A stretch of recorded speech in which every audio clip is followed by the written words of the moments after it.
신 하나님 아버지를 내가 믿사오며 그 외아들 우리 주 예수 그리스도를 믿사오니 이는 성령으로 잉태하사 동정녀 마리아에게 나시고 본디오 빌라도에게 고난을 받으사 십자가에 못 박혀 죽으시고 장사한 지 사흘 만에 죽은 자 가운데에서 다시 살아나시며 하늘에 오르사 전능하신 하나님 우편에 앉아 계시다가 저리로서 산 자와 죽은 자를 심판하러 오시리라.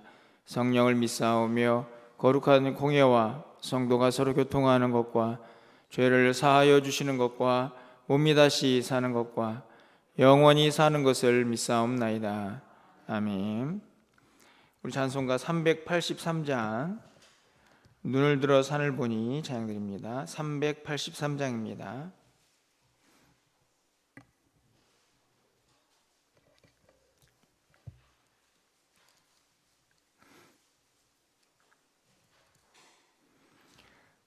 눈을 들어 산을 보니 도움 어디서 오나 천지 지은 주 하나님 나를 도와주시네. 나의 발이 실족 않게 주가 깨어 지키며 택한 백성 항상 지켜 길이 보호하시네. 도우시는 하나님이 내게 그늘 되시니 낮의 해와 밤의 달이 너를 상치 않겠네. 내게 화를 주지 않고 혼을 보하시며 너의 출입 지금부터 영영 인도하시리. 아멘.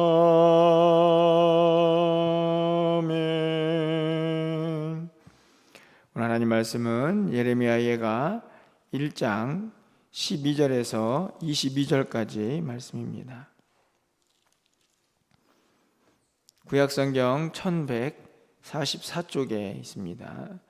예레미야 예가 1장 12절에서 22절 말씀 한 절씩 교독하고 마지막 22절은 함께 읽겠습니다.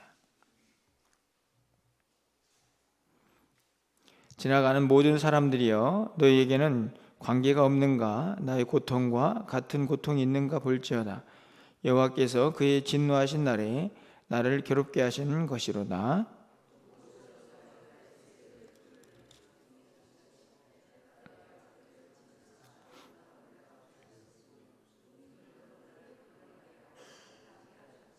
내 죄악의 멍에를 그의 손으로 붓고 얽어 내 목에 올리사 내 힘을 피곤하게 하셨으며 내가 감당할 수 없는 자의 손에 주께서 나를 넘기셨도다.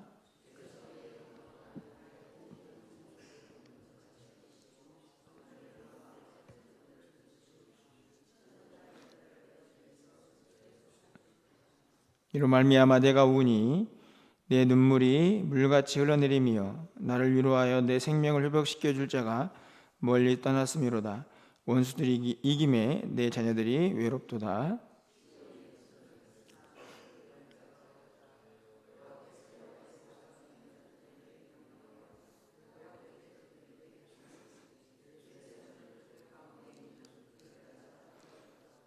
여호와는 의로우시도다. 그러나 내가 그의 명령을 거역하였도다.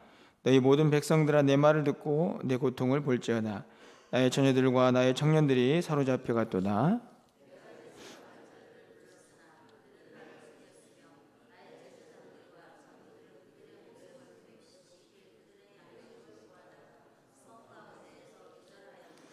여호와의 보시옵소서. 내가 환난을 당하여 나의 애를 다 태우고 나의 마음이 상하오니 나의 반역이 심히 큰 힘이이다. 밖에서는 칼이 내 아들을 빼앗아가고 집 안에서는 죽음 같은 것이 있나이다.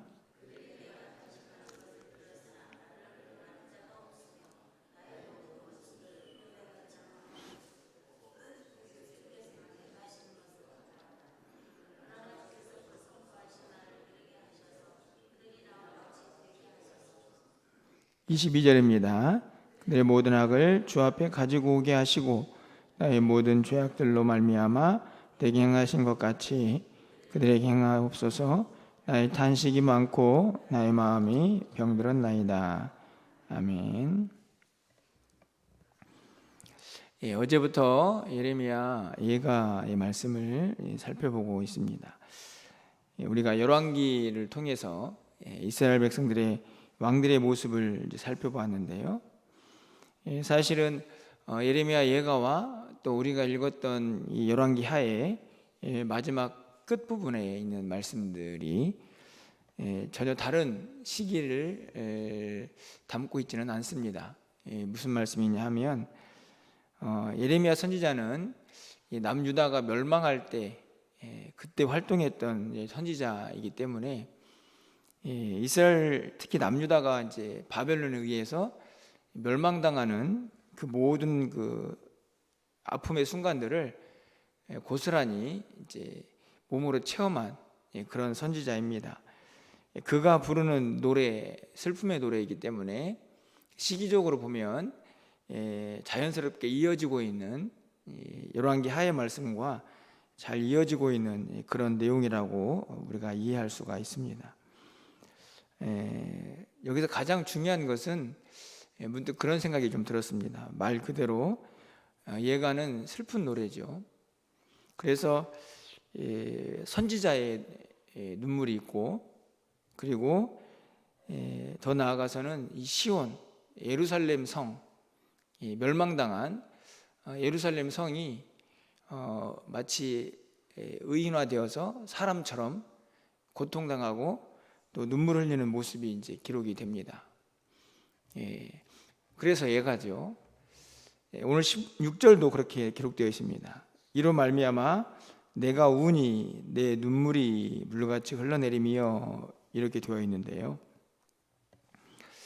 여러분들은 선지자의 눈물 그리고 고통당하는 이스라엘 백성들의 눈물 그리고 조금 더 의인화되어서 예루살렘이 흘리는 눈물 모든 눈물이 다 포함되어 있는 예가인데 한 가지가 빠져 있습니다. 제가 보기에는 여러분이 생각하기에 가장 슬퍼하시는 분은 누구일까? 저는 정말 진정한 신앙이라면 그것을 볼 수 있어야 한다라고 생각하는데요. 그것은 바로 하나님의 눈물입니다. 선지자가 아무리 슬픈들 예루살렘이 아무리 슬픈들 택한 백성들을 대적들을 통해서 심판하시는 하나님의 마음만큼 슬플 수 있느냐 하는 것을 우리가 잊어서는 안 된다는 말씀이죠. 우리는 항상 신앙생활을 하다 보면 우리 중심으로 생각을 합니다. 내가 잘못하고 내가 이렇게 해야 하고 물론 매우 중요하죠. 하지만 그 모든 상황에서 우리가 항상 기억하고 잊지 말아야 할 것은 우리 하나님 아버지시라는 것입니다.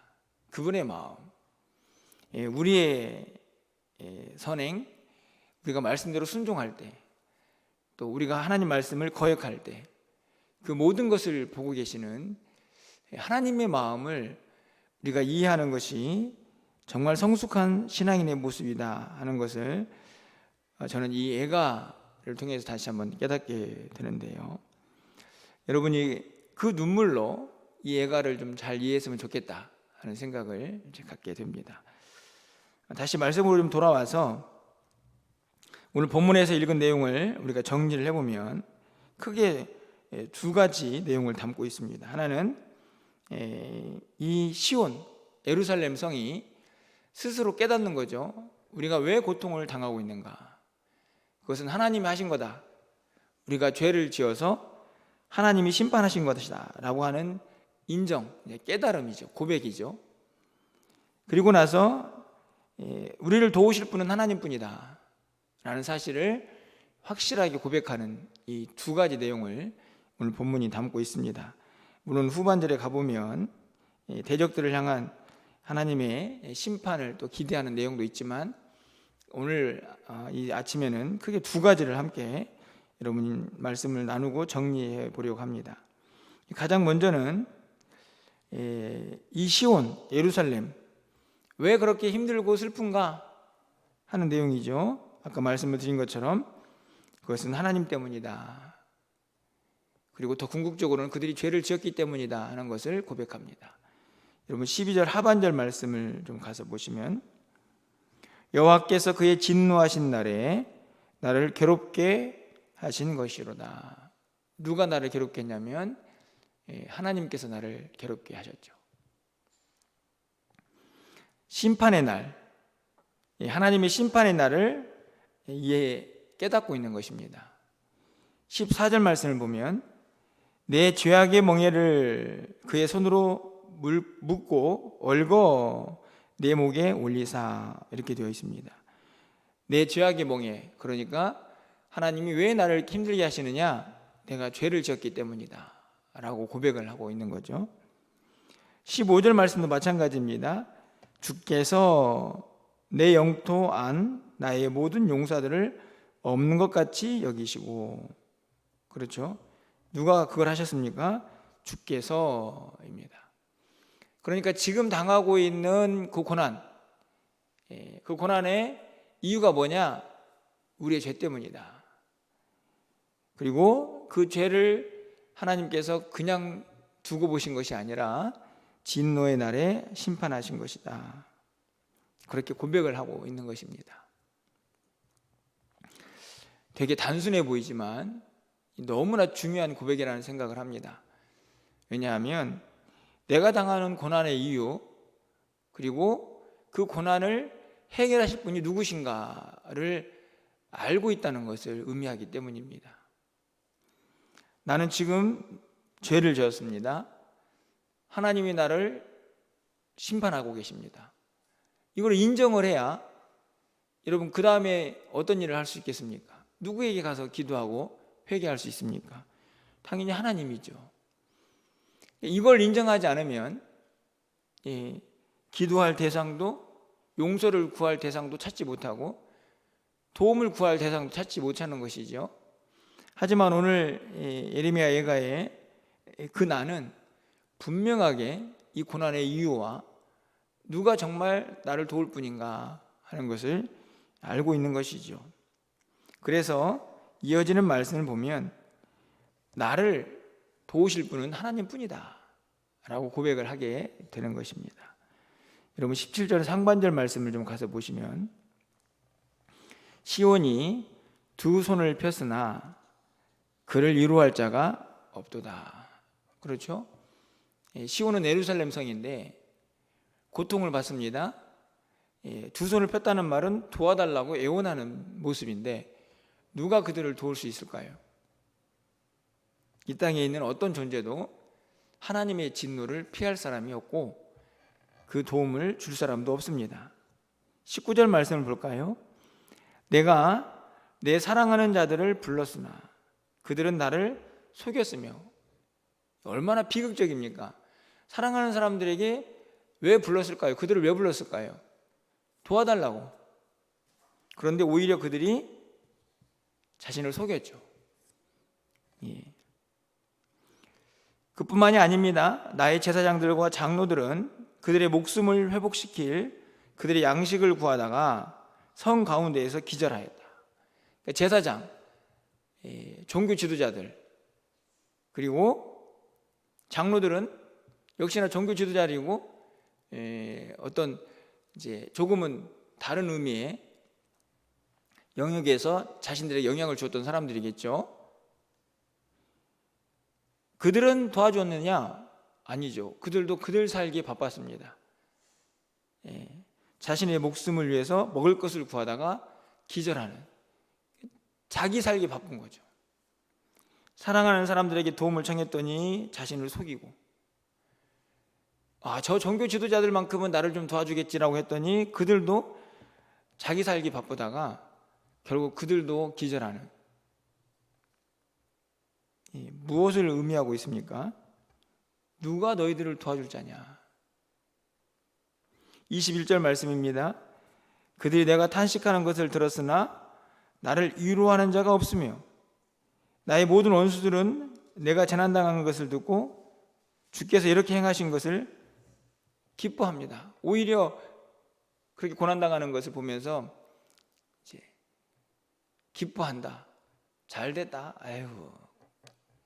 이런 모습을 보여주는 거죠. 아무도 이루할 자가 없다. 여러분, 어떻게 보면 이것이 세상의 모습이지 않습니까? 그렇죠? 우리가 연약한데 그 아픔을 다 이해할 사람이 누가 있습니까? 예. 성도들? 아니면 세상은 누구? 여러분 가족들? 어떠신가요? 여러분의 고통을 정말 다 이해할 사람이 있습니까? 예. 여러분 옆에 있는 남편과 아내들이 여러분의 아픔을 다 이해하던가요? 예, 대단히 죄송한 이야기지만 그런 존재는 이 땅에 없습니다. 예. 지금 이 예레미야 예가의 저자는 그 사실을 인정하는 것입니다. 고통 중에 있지만 정말 고통을 당해보니 더 확실하구나. 나를 이 고통에서 건지고 도와줄 자가 없구나, 내 주변에는. 이걸 확인하는 것입니다. 근데 새삼스러운 것도 아닙니다, 여러분. 우리의 인생이 그렇습니다. 이미 우리가 다 경험한 것이죠. 물론 누군가가 도움을 주고 우리 곁에서 함께 기도도 하고 다 합니다. 우리가 그걸 모르는 것은 아니죠. 하지만 궁극적으로 우리가 정말 어려움 가운데 있을 때 우리를 건져내고 살릴 존재는 이 땅에는 없습니다. 바로 그런 이 땅에 삶의 존재가 없다는 것이죠. 근데 여기서 끝이 아닙니다. 그러니까 어디를 향해 가는 거죠? 이 땅에서는 같은 인간은, 같은 성정을 가진 우리는 우리를 도울 수 없으니 나를 지금 힘들게 하고 내 죄에 대해서 심판하시는 결국 그 하나님을 찾아야 한다 하는 결론에 도달을 하는 것입니다. 여러분 18절 상반절 말씀 가서 보시면 여호와는 의로우시도다. 그러나 내가 그 명령을 거역했다. 하나님은 의로우신데 내가 잘못했구나. 또 고백하죠. 20절 말씀을 봅니다. 여호와여 보시옵소서. 하나님의 도움을 구하는 것입니다. 내가 환난을 당하여 나의 예를 다 태우고 나의 마음이 상하오니 나의 반역이 심히 크미니이다. 제가 큰 죄를 지었습니다. 밖에서는 칼이 내 아들을 빼앗고 집안에서는 죽음 같은 것이 있나이다. 자신의 지금 실상이죠. 그러니 하나님 저를 좀 봐주십시오. 제가 뭘 할 수 있겠습니까? 세상에 어느 누구도 나를 도와줄 수 없습니다. 하나님 저를 좀 도와주십시오. 저를 좀 긍휼히 여겨주십시오 라고 기도하고 있는 바로 선지자와 또 예루살렘 성의 모습을 오늘 본문이 기록을 하고 있는 것입니다. 여러분, 여러분의 지금의 모습은 어떠합니까? 우리가 물론 예루살렘 같은 하나님의 엄청난 심판을 당해서 성전도, 성벽도 무너지는 엄청난 고통,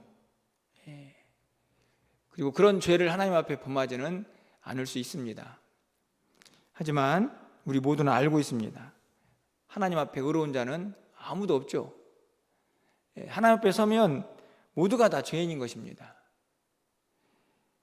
그럴 때마다 우리가 생각해야 할 것은 나의 죄를 회개하고 나를 도우시고 나를 이 죄악에서 건져내실 유일한 분은 오직 하나님뿐이다 라는 사실을 인정하고 그분에게 도움을 구하는 것이죠. 뿐만 아니라 우리는 항상 생각해야 합니다. 내가 무너지고 내가 넘어지면 나만 아픈 것이 아니라 나를 바라보시는 하나님도 눈물을 흘리신다 하는 사실을 말이죠. 그것을 기억하고 결국에는 주님만 바라보고 그 주님의 뜻을 행하는 것, 그것이 성도의 삶이라 하는 것을 우리는 말씀을 통해서 다시 한번 기억해야 한다는 것입니다. 우리가 무엇을 위해서 기도합니까? 여러분은 새벽에 나와서 무슨 기도를 하십니까? 우리가 기도할 내용들이 많이 있지만 무엇보다도 가장 먼저 우리가 구할 것은 우리 연약함 안에 있는 죄와 그것을 해결할 분은 오직 하나님뿐이라는 그 고백입니다. 다음 주부터 전교인 새벽기도회가 시작이 됩니다. 어떤 분이 얼마나 나와서 기도하느냐 매우 중요합니다. 성전이 가득 채워지면 좋겠죠. 말 그대로 전교인이 나와서 다 기도하면 좋을 것인데, 정말 바라는 것은 우리가 마땅히 기도할 제목을 가지고 기도하는 것이죠. 많은 성도들이 나와서 기도하는 것도 중요하지만 기도하는 성도들이 제대로 된 기도를 하는 것도 중요하다는 말씀입니다. 그것은 다른 것이 아닙니다. 주의 도우심을 구하는 것입니다. 하나님만이 우리의 유일한 희망이라는 것을 인정하고 고백하고 그 하나님을 붙드는 기도가 되어야 한다는 말씀이죠. 여러분이 새벽을 깨워서 기도하고 또 하나님 앞에 나와서 간구할 때마다 우리가 가장 먼저 붙잡고 기도해야 할 내용은 바로 신실하신 하나님, 공의로우신 하나님 앞에서 내가 얼마나 연약하고 죄 많은 존재인가를 인정하고 오직 그분만이 나의 유일한 소망 되신 것을 확인하고 고백하는 것입니다. 그 하나님을 오늘도 다시 한번 여러분의 심령 가운데 깊이 새겨 넣으시고 그 하나님과 함께 오늘도 승리하는 한날의 삶이 되시기를 주님의 이름으로 간절히 축원합니다. 기도하겠습니다. 고난 중에 있는 이스라엘 백성들과 또 예루살렘 성과 선지자를 도울 수 있는 존재는 이 땅에 없었습니다. 나보다 힘이 많은 사람에게 두 손을 펴고 도움을 요청했지만 그들도 예루살렘을 도울 수 없었습니다.